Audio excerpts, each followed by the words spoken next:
Hey, it's Kim again, and I've been thinking about the sermon that goes along with this lesson. The one where you need to put your group together, speak healing words to them, words of motivation, encouragement, and support, and about having opposition.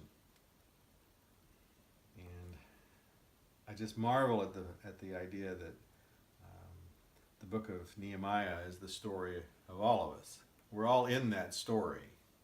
Maybe you're at the part of the story where you're back in Babylon, you're serving the king, you're in this really awesome place, but you become aware of an issue that is on your heart, and you know that it's your mission to do something about that. And it's like you're on this knife blade, and you get to meet the king. You get to meet that person who's going to decide, are you going to go this way in your life, or are you going to go that way in your life? You are going to make a change. You're at that point in your life. You're at that moment, and the path divides, and you're on one.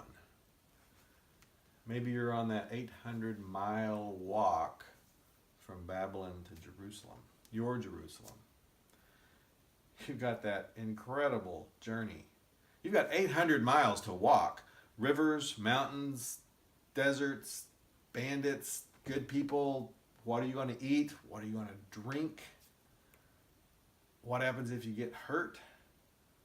And you've got 800 miles to go just to get started. Maybe you're a quarter of the way through that journey, and you know, if I went back right now, if I didn't go to my destination, but I just went back to the old ways, it would actually be a shorter trip. And you make your choice and you go on. Maybe you're at the next knife blade moment and you're halfway through that journey, halfway through the 800 miles, and you know, okay, this is it. If I go a step farther than this, I'm committed. I am really all in. Well, you've always been all in. You need to be all in. And you have to move forward. Maybe you're 3/4 of the way through. Maybe you're coming up over that last hill and you crest the top of it and you see your Jerusalem. You see your starting point. You're finally done with all the preparation and you're able to get started, and it's worse than you thought. Maybe you're taking your midnight ride around the city, looking at all the walls and the gates of your problem.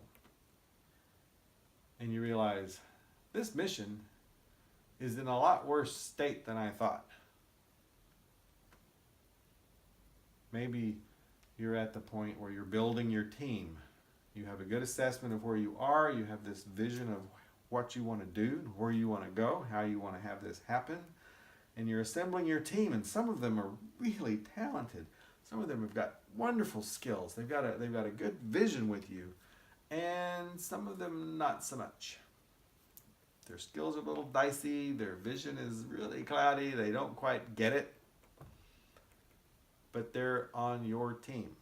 This is your team you can assemble. These are the people that God has given you, and it's up to you to encourage them, to support them, to give them a vision, to give them your vision to complete your mission. Maybe you're at the part of your journey where you're working your job, you're doing your thing, and all of a sudden it seems like the entire world, everything possible that could go wrong does. Everything rises up in opposition against you. You've got enemies who are actively trying to harm you, actively trying to stop you, and possibly even to destroy you personally. And you have to push on. You have to know who your team is, and you have to know what is your mission, and you have to know what the end of the story is going to be. You have to focus on, you have to review why. Why are you doing this? Why go through all this trouble? What is the end? What's the goal? And that'll keep you strong. Rely on your team. Rely on your encouragement to them and their encouragement to you. And realize that in the face of opposition, God's on your side. If it's His mission, it will succeed. It will be hard, but you will do this. I'll see you next time.